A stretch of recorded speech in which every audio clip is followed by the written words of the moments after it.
আসসালামু আলাইকুম। তো আজকে চলে আসলাম আবারও নতুন একটি ভিডিওতে।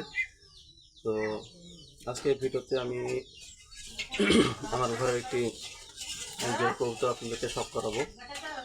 তো চলুন দেখি কবুতরগুলো।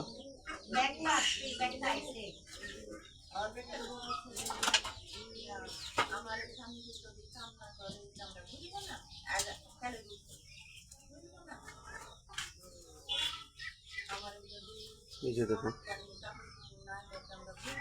এটা হচ্ছে আমার ইন্ডিয়ান চট কবুতর। এখন এগুলো তো আমার পেয়ারিং আছে। তো পাখাটা দেখাই, এই যে পাখা। যদিও এখন মল্টিং চলতেছে কবুতরের, আর আমি এবার এবছরে কবুতরটাকে উড়াইনি, আমি গত বছর উড়াইছি কবুতরটি। তো এই কবুতরটি সব থেকে মজার যে বিষয়টি হচ্ছে, এই কবুতরের মেমোরি মাশাআল্লাহ খুবই স্ট্রং। এগুলা প্রচুর পরিমাণে বাড়ি ধরে, মানে হারানো প্রায় অসম্ভব বললেই চলে। এগুলো খুবই মেঘ ভাঙতে পারে, বাড়িতে যতই মেঘে যাক বাসাতে চলে আসে। মেমোরিগুলো খুবই স্ট্রং। আর এদের এই কবুতরটির ফ্লাইং টাইম আমি গত বছর একে প্রায় 6 ঘন্টা প্লাস আমি উড়াইছি।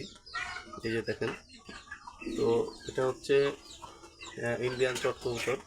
তো এর সাথে আমি আমার বাসার দেশি কবুতর জোড়া দিছি। আমি জোড়াটা একটু দেখাই, দেখেন কেমন হয়েছে জোড়াটা।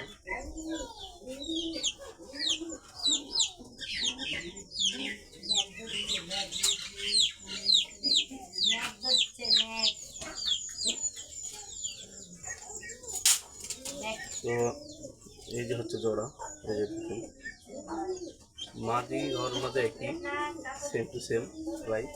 তো এটা আমার দেশি পায়রা, একবারে আমাদের আসছে অরিজিনাল গিরিবাজ। আমার এই মাদিটাও 5.5 ঘন্টা প্লাস ওড়ানো আছে। গত সিজনে আমি এই কবুতরটাকে খুব উড়াইছি। তো এখন এই কবুতরগুলো আমার এখন মনে করে যে ব্রিডিং আছে, বাচ্চা করতেছি। এই কবুতরের জোড়ার বাচ্চার রেজাল্ট মাশাআল্লাহ খুবই সুন্দর। আমি যেখানে দিয়েছি এই কবুতরের বাচ্চা, সেখানেই ভালো রেজাল্ট পাইছি। তো বগুড়াতে আমি এক ভাইকে দিয়েছিলাম বাচ্চা। তো এদের বাচ্চা আপনার 4 পরে 7 ঘন্টা 28 মিনিট পর্যন্ত উড়াইছে, এবং এদের বাচ্চার মেমোরিগুলো খুব স্ট্রং হয়। যদি একদিন বাসাতে ফেলাইতে পারেন, দ্বিতীয় দিন হারানোর চান্স থাকে না। তো কেমন লাগলো আমার এই জোড়াটি অবশ্যই জানাবেন। আর সবচেয়ে বড় বিষয় হচ্ছে এই কবুতরগুলোর বাজি আছে, অনেক সুন্দর বাজি আছে, ফ্লাইং প্লাস বাজি খুবই সুন্দর। তো যাই হোক, ভালো থাকবেন। আর আমার ভিডিওটি ভালো লেগে থাকলে অবশ্যই লাইক করবেন, কমেন্ট করবেন। এই চোখগুলো একটু দেখাই, ভুলে গেছিলাম। এই যে চোখ দেখুন, দুটা কবুতরের প্রায় একই চোখ। এই যে খুবই চমৎকার জোড়াটি। এটা হচ্ছে মাদির পা, এটা হচ্ছে নরের পা। আমার বাসাতে আমি আগে দিয়ে বলেছি যে আমি মোজা কবুতর, পা মোজা কবুতর রাখি না, যতই ভালো হয়। তো যাই হোক, ভিডিওটি ভালো লেগে থাকলে অবশ্যই একটু লাইক করবেন, কমেন্টস করবেন। তো কবুতর সম্পর্কে কোনো কিছু জানতে হলে অবশ্যই আমাকে জানাবেন, ইনশাআল্লাহ আমি আপনাদেরকে হেল্প করবো। আসসালামু আলাইকুম।